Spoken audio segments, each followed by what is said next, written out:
दोस्त किसी ने बड़े ही कमाल की बात कही है कि तरक्की आसान लगे मेरी तो कभी मेरे पाँव के छाले देख लेना।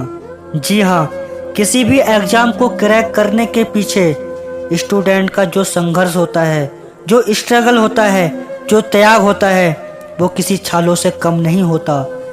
एक गांव में दो भाई रहा करते थे जिनके पिताजी बहुत गरीब थे। वो रिक्शा चलाकर घर परिवार को चलाते थे, लेकिन कुछ समय के बाद घर की हालात इतनी ज़्यादा खराब हो गई थी कि उसे अपने खाने तक का खर्च जुटाना मुश्किल होता जा रहा था। तब उनके दोनों बेटों ने सोचा क्यों ना हमको कहीं काम कर लेनी चाहिए, जिससे कि पिताजी की फाइनेंशियल हेल्प भी पूरी हो सके और मेरी पढ़ाई भी अच्छी तरह से चल सके। तब इनके दोनों बेटों ने किसी होटल में काम करने लगे और साथ ही साथ पढ़ाई को भी कंटिन्यू रखा। दोस्त, कुछ दिनों के बाद छोटा भाई बड़े भाई से कहता है कि भैया, मैं तो पढ़ाई में उतना अच्छा नहीं हूँ, लेकिन आप बहुत अच्छे हैं और मैं इस बात को बहुत अच्छी तरह से जानता हूँ कि काम के साथ साथ पढ़ाई करना बहुत मुश्किल होता है। भैया, आप सिर्फ पढ़ाई कीजिए, मैं इस होटल में काम करके पढ़ाई का सारा खर्चा उठाऊंगा और जब आप सफल हो जाओगे तो सब कुछ अच्छा ही होगा। दोस्त, इतना बात सुनकर बड़े भाई की आंखों में आंसू आ गया और जोर से कहा, पगले, तू छोटा भाई होकर बड़े भाई का फर्ज क्यों निभा रहा है? तो छोटे भाई ने जवाब दिया कि ऐसे कब तक काम चलेगा भैया, आखिर कब तक हम इस गरीबी से झुलसते रहेंगे? भैया, पिताजी का एज बढ़ता जा रहा है और यहीं से उनके बेटे के अंदर एक आग पैदा हुई, एक जुनून जगा, आंखों में एक सपना पला कि मुझे भी एक अधिकारी बनना है।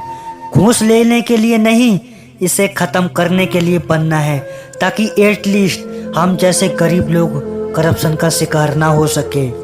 तब उसने सोचा कि मुझे यूपीएससी निकालना है, चाहे कुछ भी हो जाए। अरे ना संघर्ष न तकलीफ तो क्या मज़ा है जीने में। बड़े तूफान थम जाते हैं जब आग लगी हो सीने में। दोस्त, फिर उन्होंने एक कोने में बैठकर तैयारी प्रारंभ कर दी। हालांकि तैयारी के दौरान बहुत तकलीफ़ें आईं, बहुत समस्याएं आईं, लेकिन फिर भी उन्होंने हार नहीं माना, क्योंकि अगर ये हार मान लेते तो इनके छोटे भाई जो दिन भर होटल में काम कर रहे थे, उनका क्या होता? जब होटल से पढ़ाई करके पैसे भेजते थे, उनका संघर्ष बर्बाद हो जाता।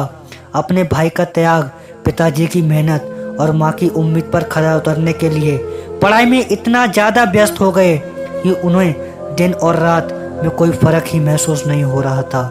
समस्याएं चाहे जितनी भी आ जाएं, अगर आप सच्चे मन और लगन से मेहनत करते हो तो आपको सफल होने से दुनिया की कोई सी भी ताकत नहीं रोक सकती। और आपने पहले ही प्रयास में यूपीएससी क्रैक करके भारत का सबसे यंगेस्ट आईएएस अधिकारी बनकर दिखाया। और पता है उनका नाम क्या है? आईएएस अंसार शेख अहमद।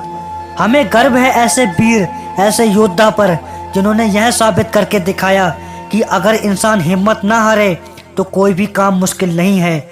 और ऐसे ही इंटरेस्ट वीडियो देखने के लिए आप हमारे चैनल को सब्सक्राइब कर सकते हैं।